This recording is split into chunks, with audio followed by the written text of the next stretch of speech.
I'll definitely say I'm a little tired right now. And you might ask why.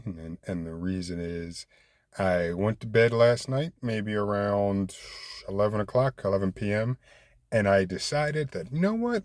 Let me enjoy life a little more. Let me take the time to actually watch something live as opposed to, well, live, and I use that term loosely, but let me watch something on YouTube as it's premiered more so than waiting, until 6, 7 o'clock in the morning, whenever I normally wake up and watching it then.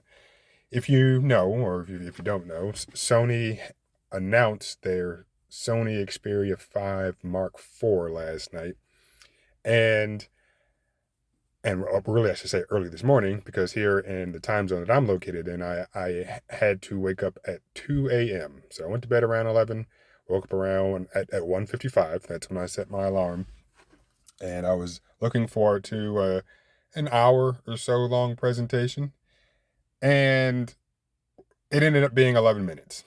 And I didn't want to say 10 because it was technically more than 10, but it was 11 minutes long. And I said, I woke up for this. And I can't tell you how disappointed I was. Not necessarily in the phone, because we'll go through that in a moment, but just I thought it was going to be so much more. Yeah, I'm sure had it been 6 or 7 o'clock in the morning or evening, or literally any other time that I would have already been awake, I don't think I would have cared as much. But since I saw the original information, kind of the hype saying, oh, it's going to be announced, and I go to their YouTube page and they say, oh, well, tune back in at this particular time, according to your time zone.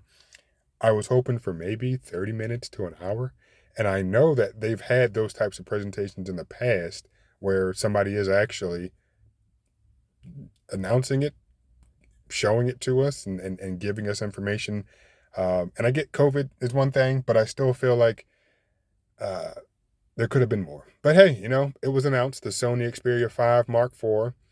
And I will say, even though I'm still a little disgruntled that I woke up at 1:55 a.m. to watch that 11-minute video, I'm probably going to end up getting it. And again, probably, because there's one thing in particular that I'm not so sure about. I'll wait for, well, some reviewers have already have it in their hands, but we all use these phones very differently. So from what I've heard, there's, yeah, that one thing which, as we scroll down, I might be a little turned off about. But what it is, as you can see on the screen right now, you have the Sony Xperia 5 Mark IV on the left and the Sony Xperia 5 Mark III on the right. And please excuse the fact that I'm doing this on my cell phone. I meant to download OBS on my laptop and do all that, but I just didn't do that. So now I'm doing it here on my smartphone. So, one first notable difference, even though it's not clear from this, and in fact, I'll scroll down and maybe it'll show the difference. Um, but pricing, it looks like it's going to be about the same. I believe the Sony Xperia 5 Mark III also started at $1,000, which I am not paying $1,000 for a phone. I just can't do it yet. I'm sure at some point in time in life I will, but at the moment it's just too much for me. So I paid about $650 for my third generation of this phone, and I'm looking forward to paying about that same amount in the event that I choose to actually get it. And right now we can scroll down and see that yes, they're both 5G phones. I'm a huge fan of definitely just turning all that off. I don't really see a need to have 5G capable speeds, if we even want to call it that, because in some locations, people have done tests to show that you might still get faster performance if you just switch over to LTE, plus the benefit of improved battery life. So I just usually turn 5G off, not even really too concerned about it. But as you can see, yes, it was announced last night or early this morning, really, September 1st, 2022. And there's expected release dates of later this month or early October. So we'll see what actually happens. Now, one thing that I'm actually pretty excited about, if we look down at the dimensions of the phone, this guy, the fourth generation of this phone, so the 5 Mark IV, is actually a little smaller. And even though the current 5 Mark III is pretty narrow. This is even narrower. I mean, we're talking a millimeter here, but combine that millimeter difference in width and a millimeter difference in height, it's probably going to be a noticeably smaller phone. Plus, it's hard to tell from the images up here, but it's actually squared as opposed to having rounded sides. So it's a little flatter in your hand. So I am guaranteeing you it's going to be more comfortable to hold in the hands if you're looking for a smaller phone. And somebody like me, I am looking for a smaller phone. You combine the flat sides with a frosted matte black, or a matte back, excuse me, as opposed to the shiny fingerprint written glass back that we have for the Mark III, which I'm sure the back is still glass, but they just happen to put a matte finish on it. It's just going to be something better to hold. It really is. And I'm looking forward to it. Yeah. So again, all the 2 a.m. stuff aside, the price aside, I really, really am tired of these phones getting larger and larger. And it's nice to see Sony still kind of keeping their compact roots, if you would say, intact, because their compact line of the phone is definitely a lot smaller, because they want to say this is a compact phone. In 2022 standards, it is. But I know it takes me back to days of the Sony Xperia X compact, or the X1, XZ1 compact. The XZ2 compact got a little bigger, and then when they went with the XZ3, they got rid of the compact line. So, yeah, this, by today's standards, is a small phone. So I am looking forward to it. So we continue scrolling. The ability to have dual SIMs. Looking at it right now, on the left, you can see is the Xperia 5 Mark IV. I don't know if you're going to be able to have two dual physical SIMs. I don't know. That's probably something that a lot of people aren't looking for. Don't know if that's something that a lot of people actually use. I've attempted to use it a few times with my 5 Mark III, and it is nice. I mean, considering what I use it for, which most people probably wouldn't, it's nice to have two physical SIMs. And I use my primary SIM will be in it, and then my secondary SIM is strictly a data only plan, or a data only SIM. So I'm able to stream music or do some other things that I might have been more concerned of from my main SIM's data consumption. But yeah, it's nice just to have a second SIM that I can pop out and pop back in and do whatever I want to do, and not have to go through the hassles of doing what is required of using an eSIM. I see the option to set up an eSIM every time that I reset a phone. And in some settings, you can sometimes say, hey, you can see, hey, it asks if you want to download an eSIM. So I complain about it, even though I've yet to actually use an eSIM. But what I have seen with some carriers is that they, based on the plan that you pay for, can deactivate the phone's ability to use the eSIM, which I don't like that. And I don't even want to get caught up in that when it comes to how I'm moving between devices. So if it has the option for dual physical SIMs, that would be great. But according to this site, which I look at GSM Arena a lot for various things, it looks like it might just be a single SIM and that's it, or a single SIM with the option for an added eSIM. So we'll see what happens. The same dust and water resistance, so that's nothing new. Now, here's where I am concerned. So the screen, of course, is still an OLED. It touts 120 hertz, 6.1 inches, 21 by 9 aspect ratio. The pixel density hasn't changed. We're going from Gorilla Glass 6 to Gorilla Glass Victus. So that's all fine and dandy. As a result of the phone physically being smaller, but the screen size staying the same, the screen to body ratio has gone up. So that's good. Now, I was watching one of the GSM Arena reviews of the Sony Xperia 5 Mark IV today, and what he pointed out, which, yes, I'd have to see it because they actually did show it for a different phone, but he said that the phone was adaptive and it'll ramp down at 60 hertz. So my question, which I don't have an answer yet to, is can you set it to just stay at 120 hertz, or Is it, yes, you set it for high refresh rate, so when you're scrolling and interacting with the phone, it stays up at 120. But I know with like the Samsung Galaxy S22, it can ramp up to 120, but the moment that you stop touching the screen, it ramps down to 24, regardless of what's on the screen itself. So regardless of what you're actually watching, it doesn't take that into account. It just simply says, oh, you're not interacting with the screen anymore. We're going to ramp down to 24 hertz, and that's that. Now, of course, with the Samsung S22, you can just set it to stay at 60 hertz. So if that's what you want to do, that's fine. But the point of me bringing this up is that I value 120 hertz.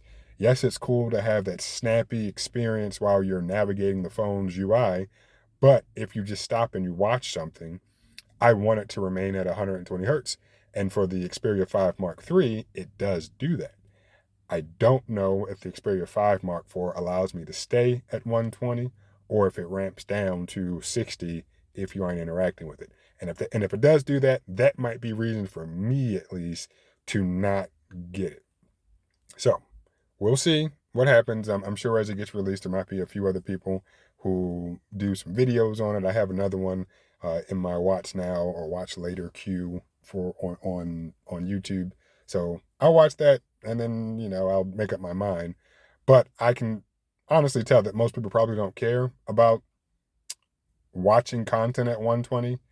It's unfortunate, but I feel like the gist of what we're all being told to care about is, oh, the phone is so snappy when you have a high refresh rate, and when you're just staring at the screen, it's okay for it to ramp down. So we'll see what happens.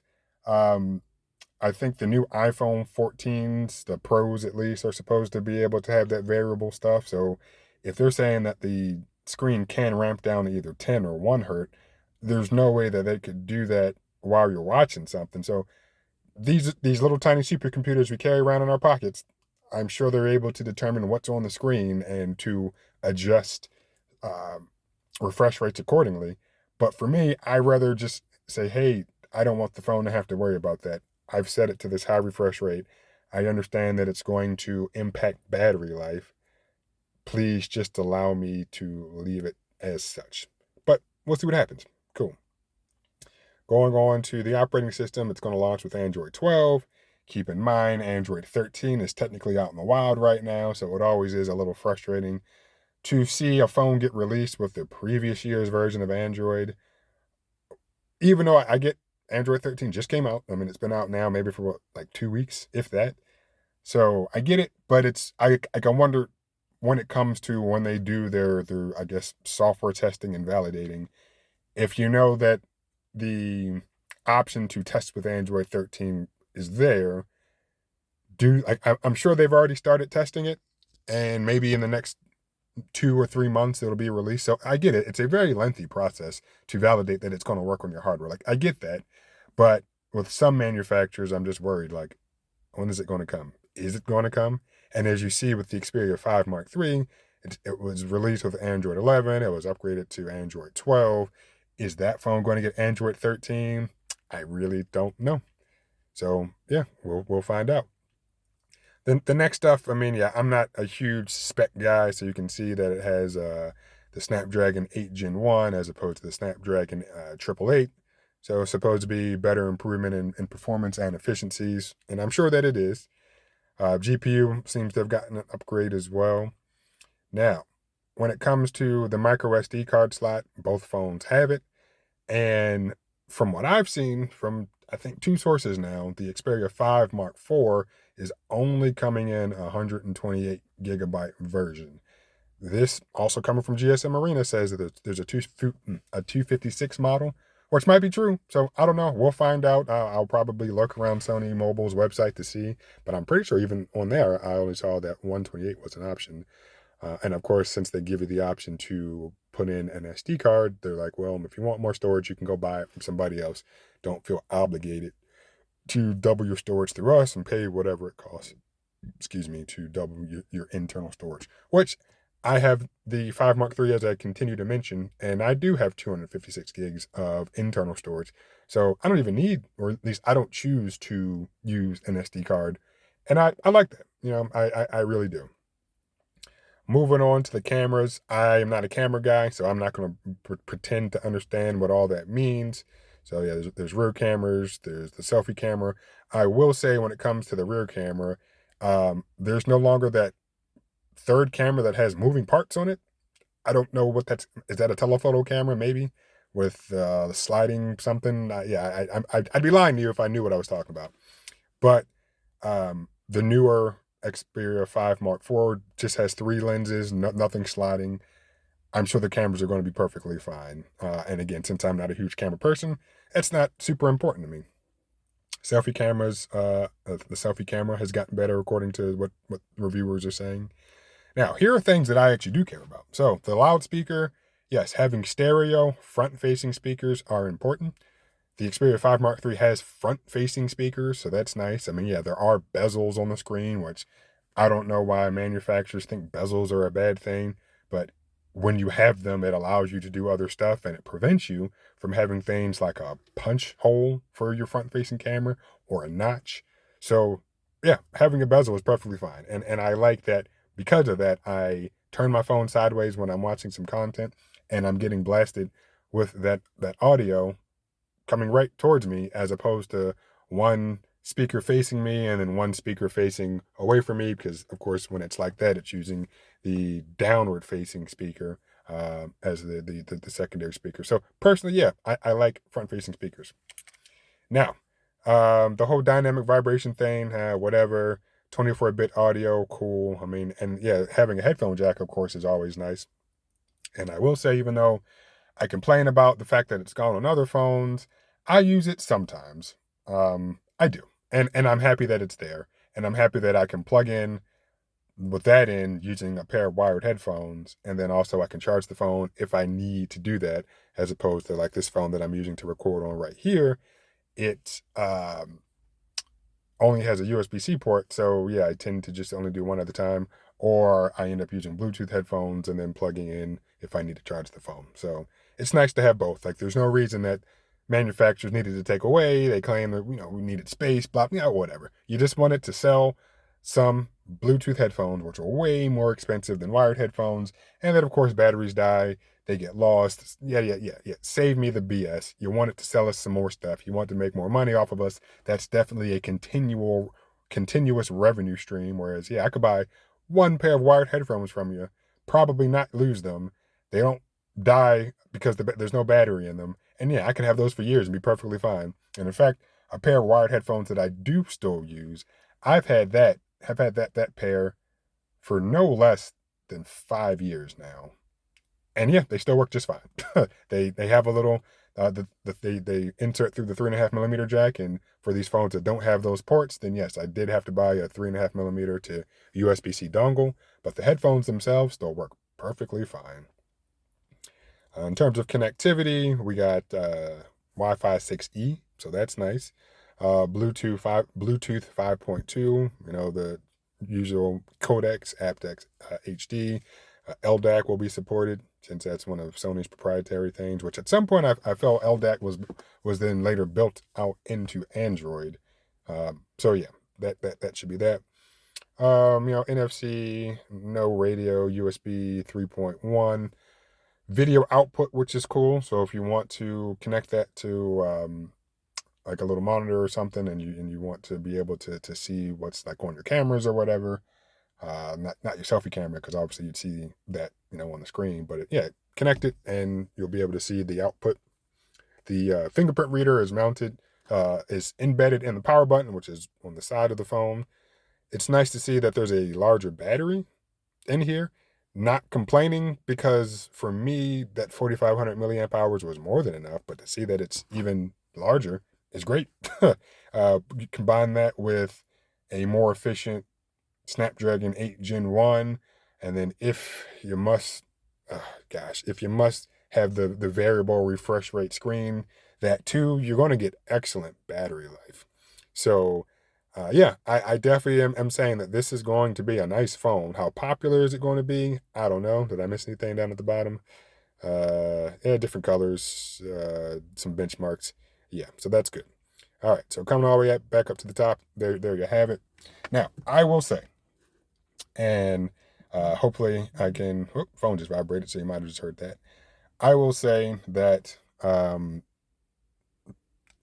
I recently purchased a Sony Xperia 10 Mark IV. Let me see if I can go over to the right tab here. So this one, yes. So I purchased a Sony Xperia 10 Mark IV, and I'm not going to do that entire spec sheet comparison, but I bought it because I was hoping that this year's mid-ranger would be comparable to last year's flagship. And I was completely wrong. I had the Xperia 10 Mark IV in my possession for about a day, and I just said, this is not a good experience, and I sent it back. So, one thing I did like, though, is the fact that it was a little smaller than the Xperia 5 Mark III, and I liked that the sides were now squared off, so we were good to go. So, knowing that that was the case, and knowing that now the Xperia 5 Mark IV is also going to be squared off, just looking at the dimensions, I mean, yeah, the Xperia 5 Mark IV is going to be just a little taller, same width, and actually it looks like it's a little thinner. So yeah, it's going to be a really, really good device to hold if you're looking for something compact. So I'm excited about it. Still a little pissed off that I woke up at 2 o'clock in the morning to watch that 11-minute video. But all in all, it's looking to be a promising device. My only two main concerns as I'm thinking about them are, one, that refresh rate on the screen. Is it dynamic to the point where I can't set a static refresh rate at 120? Or am I going to be forced to say, hey, yeah, when I'm doing stuff, it's 120, but when I'm not doing something, it ramps down to 60? Is the phone smart enough to detect, like if that is the case, is the phone smart enough to detect that something is happening on the screen and that it should probably stay up at 120? So definitely concerned about that. And there was something else I was concerned about Android updates. If you don't have a Pixel, which even now they're kind of screwing some stuff up, but if you don't have a Pixel, you're not really sure. I mean, Samsung has promised their stuff. So I would say if you don't have a Pixel, you don't have a Galaxy, you're probably unsure of the longevity of support for your particular device. So I have the 5 Mark III. Technically, it's had two versions of Android, so not two Android upgrades. How they phrase stuff, I don't really know what they always mean. So because it's had two versions, does that satisfy what they are saying, or is it two upgrades? So we'll find out with that when it comes to the Xperia 5 Mark III, and then we'll see when the Xperia 5 Mark IV actually gets Android 13. All in all, as I've said, though, it looks like it's going to be a promising device. And for me, yeah, the software upgrades, like, yeah, that's going to be the same probably for both devices. So if I really want Android 13 and my current phone doesn't get it, then, maybe I'll consider it. Or maybe I'll just buy a Pixel and just play around with Android 13 on that. But yeah, that variable refresh rate thing is really going to be potentially a deal breaker. I really want it to stay at 120. And the main reason I say that is because with my Xperia 5 Mark III, I primarily use that as a content consumption device. So 120 for me is more than just how snappy the user experience is or the user interface is. I want to be able to watch my content at high refresh rates. So looking forward to it. I'll probably actually have it in my hand sometime towards the end of the year, if not into 2023. Definitely not paying retail for it. I did see on B&H you could buy the Xperia 5 Mark IV at $1,000, but it came with the Sony WH-1000XM Mark IVs. So the over-the-ear Bluetooth headphones. So not the latest version. The M5s are the latest. So the previous generation, it looks like they were going to include those. Probably just trying to clear out stock. But if you're looking for a pair of Bluetooth headphones and you're also interested in this particular phone, that might be worth something. That you actually look into. All right, this is going to be interesting. I'm gonna upload it at some point. I'm doing this in. Excuse me. Oh yeah, I'm doing this in landscape. So sorry, portrait. So it's going to be interesting on the computer screen. Whatever. I'm not too concerned about it. But yeah, hope this was somewhat helpful. I don't know how long it's been. I'm going to stop the video, and yeah, have a good weekend.